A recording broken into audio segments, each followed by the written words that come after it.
Hello, hi, my dear students. Welcome to S Cube Academy. This is Ravi Kalinkar. Subscribe my channel for updated videos. Today I am going to explain a very important question for 4 marks bit for the intermediate first year students. This is a very important question for the 4 marks bit.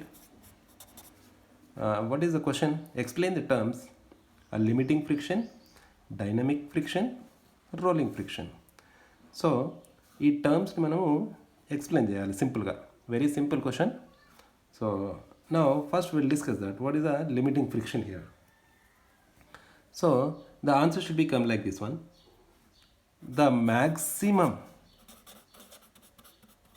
Maximum static frictional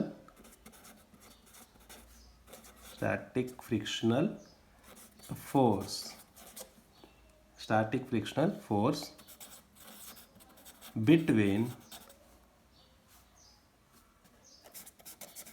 the bodies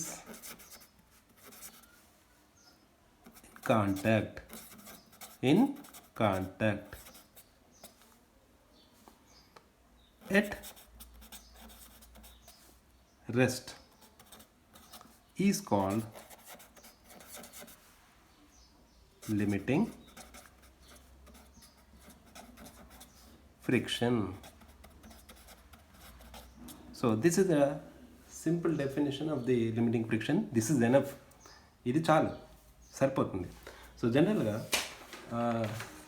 I explain that what is the friction. So for example ఇక్కడ చూడండి, ఒక object నేను ఒక surface పైన పెట్టిన అనుకోండి.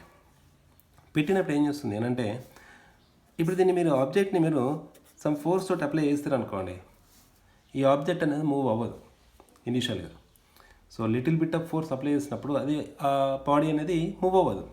So move అవ్వట్లేదు అని అంటే ఏం చేస్తుంది, ఈ ఫోర్స్కి ఒక ఆపోజిట్ ఫోర్స్ అనేది వర్క్ చేస్తుందని మనకు అర్థమైపోతుంది. ఓకేనా, ఈ ఫోర్స్కి మనం అప్లై చేసిన ఫోర్స్కి ఒక ఆపోజిట్ ఫోర్స్ అనేది వర్క్ చేస్తుంది అనేది అర్థమైపోయింది. That is nothing but friction అని చెప్పేసి అని అంటాం. ఓకేనా. సో మరి ఫ్రిక్షన్ అనేది అంటే ఈ బాడీ ఎప్పటి వరకు మూవ్ అవ్వదు అని అంటే, ఈ దీంట్లో ఉన్నటువంటి ఒక ఇంటర్నల్ ఫ్రిక్షనల్ ఫోర్స్ అనేది ఈ ఫోర్స్ని అపోజ్ చేస్తుంది. సో ఆ ఇంటర్నల్ ఫోర్స్ని అపోజింగ్ ఫోర్స్ని మనము ఏం చేయాలి, దానికంటే ఎక్కువ ఫోర్స్ మనం అప్లై చేయాలి. సో అప్పుడు అది మూవ్ అవడం అనేది జరుగుతూ ఉంది. ఓకేనా. సో నేను ఏం చేసిన, ఇంకా నేను ఫోర్స్ని కొద్దిగా ఇంక్రీజ్ చేసిన, స్టిల్ అప్పటిదాకా నాకు మూవ్ అవ్వాలి అనుకోండి. అంటే దాని యొక్క ఇంటర్నల్ ఫోర్స్ కంటే మనం తక్కువ ఫోర్స్ని అప్లై చేస్తున్నాం, అందుకే అది మూవ్ అవ్వట్లేదు. ఓకేనా.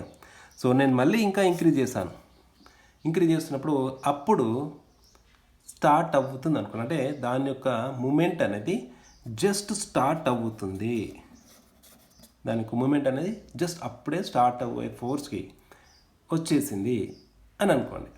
సో అంటే అప్పుడు మూవ్ అవ్వడానికి స్టార్ట్ అవుతుంది అని అంటే వాట్ డస్ మీన్, దాని అర్థం ఏంటిదని అంటే, ఎస్ ద ఇంటర్నల్ ఫోర్స్కి ఈక్వల్గా మనం ఫోర్స్ అప్లై చేస్తున్నాం అని. ఇంటర్నల్ అపోజింగ్ ఫోర్స్కి మనము ఒక ఈక్వల్ ఫోర్స్ని అప్పుడు రీచ్ అయ్యాం. సో అప్పుడేమవుతుంది, మూవ్ అవ్వడం అనేది ఎస్ ఇంకా కొద్దిగా మనం ఫోర్స్ అప్లై చేయడం స్టార్ట్ చేస్తాం అనుకోండి, అది మూమెంట్కి వచ్చేస్తుంది. సో దిస్ విల్ హ్యాపెన్, ఇది జరుగుతుంది జనరల్గా. సో మరి ఇక్కడ ఉన్నటువంటి దీని అపోజింగ్ ఫోర్స్ని, అపోజింగ్ ఫ్రిక్షన్, ఓకేనా. ఫోర్స్ అంటే ఫ్రిక్షనల్ ఫోర్స్ అంటే ఏంటిదనంటే, ఒక మోషన్ని ఆపే ప్రయత్నం చేసే ఫోర్స్ని ఫ్రిక్షనల్ ఫోర్స్ అని చెప్పేసి అంటాం. ఓకేనా. ఒక మోషన్ ఫ్రిక్షన్ ఒక ఆబ్జెక్ట్ యొక్క మోషన్ని, ఓకేనా, మూమెంట్ని ఆపడానికి ట్రై చేసేటువంటి ఫోర్స్ని ఇంటర్నల్ ఫోర్స్ లేదంటే స్టాటిక్ ఫ్రిక్షనల్ ఫోర్స్ అని అంటాం. స్టాటిక్ ఫ్రిక్షనల్ ఫ్రిక్షన్ అని అంటాం జనరల్గా. ఓకేనా. సో దీనికంటూ మరి స్టాటిక్ ఫ్రిక్షన్కు ఒక లిమిట్ అనేది ఉంది.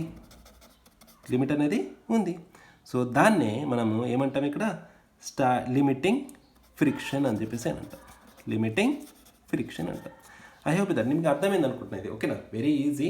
మనం ఈ లిమిట్ కంటే అంటే ఈ స్టాటిక్ ఫ్రిక్షన్ యొక్క లిమిట్ని దాటి మనం ఫోర్స్ అప్లై చేసినాం అనుకోండి, అదేమవుతుంది, ఆ ఆబ్జెక్ట్ అనేది మూమెంట్కి వచ్చేస్తుంది. ఓకేనా. సో లిమిట్ ఇక్కడ ఏం చేస్తామంటే the maximum static friction, the maximum static frictional force దీనికి మధ్యలో బాడీస్, రెండు బాడీస్ మధ్యలో ఎప్పుడు అవి కాంటాక్ట్లో ఉన్నప్పుడు. ఓకేనా. మళ్ళీ అవి ఎట్లా ఉండాలి, రెస్ట్లో ఉన్నప్పుడు. ఓకేనా. రెండు బాడీస్ అనేటివి ఒకదానికొకటి కాంటాక్ట్లో రెస్ట్లో ఉన్నప్పుడు మనం అప్లై చేస్తున్న ఫోర్స్, ఓకేనా, లేదంటే ఆ ఆబ్జెక్ట్కి ఉన్నటువంటి ఒక లిమిట్, మ్యాక్సిమం లిమిట్ స్టాటిక్ ఫ్రిక్షనల్నే మనం ఏమంటాం ఇక్కడ లిమిటింగ్ ఫ్రిక్షన్ అని చెప్పేసి అని అంటాం. Very easy. ఓకేనా. సో అండ్ నెక్స్ట్ వన్ ఏంటిది మనకి ఇక్కడ, సో డైనమిక్ ఫ్రిక్షన్.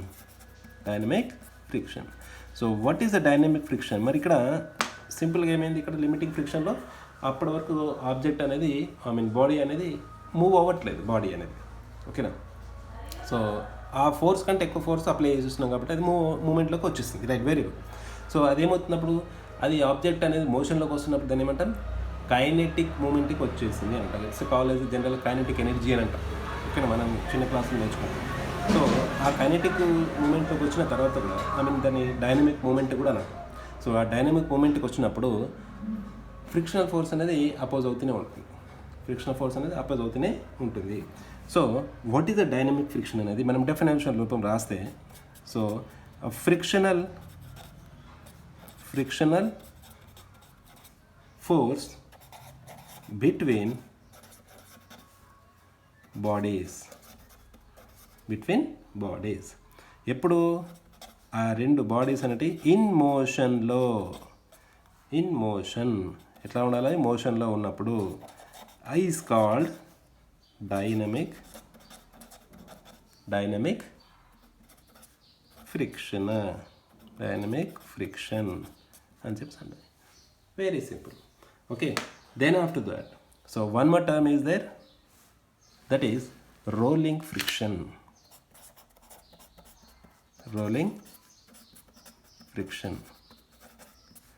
సో జనరల్గా ఇది హిస్టరీలో చూసుకుంటే ఏంటంటే ఆ వీల్ ఫార్మేషన్ అని వీల్ తీసుకొచ్చినప్పుడు చాలా డెవలప్మెంట్ అనేది జరిగిందని చెప్పేసి మనం హిస్టరీలో నేర్చుకుంటూ ఉంటాం.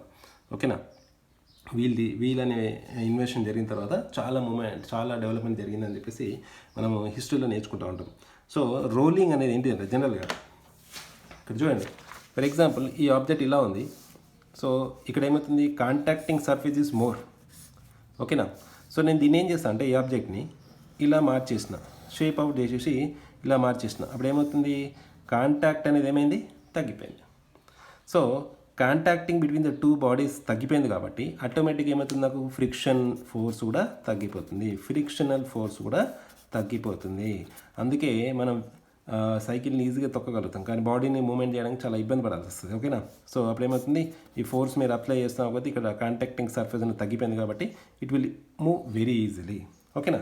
సో రోలింగ్ ఫ్రిక్షన్ అని చెప్పేసి అంటాం. ఇప్పుడు ఉన్నటువంటి ఈ ఫ్రిక్షన్ని మనం ఆ కొద్ది ఫ్రిక్షన్ కూడా ఏమంటాం, ఇక్కడ రోలింగ్ ఫ్రిక్షనల్ ఫోర్స్ అని చెప్పేసి అని అంటాం. సో డెఫినేషన్ రూపంలో రాద్దాం. ఇక్కడ ఏమొస్తుంది అంటే when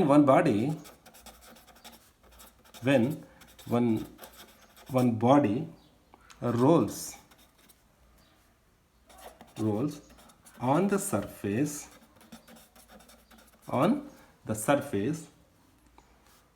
of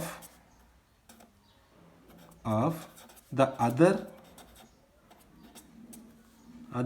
body అప్పుడు ఏం జరుగుతుంది, then the friction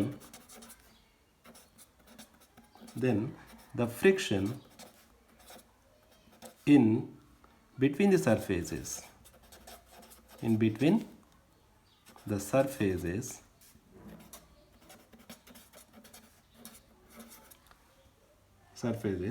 is called rolling friction. Very easy. Rolling friction. ఓకేనా.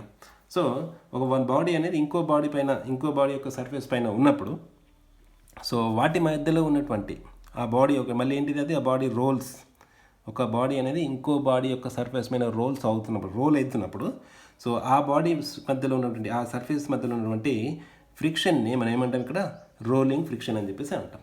ఓకేనా? So this is a very important question for the 4 marks bit. So చాలాసార్లు అడగడం జరిగింది. చాలా ఈజీగా మనకి 4 మార్క్స్ చాలా ఈజీగా వచ్చేస్తాయి. ఓకేనా? ప్రాక్టీస్ కొద్దిగా ఒక 5 minutes to 10 minutes వర్కౌట్ చేసినా అనుకోండి చాలా ఈజీగా వచ్చేస్తుంది. ఓకేనా స్టూడెంట్స్? రైట్.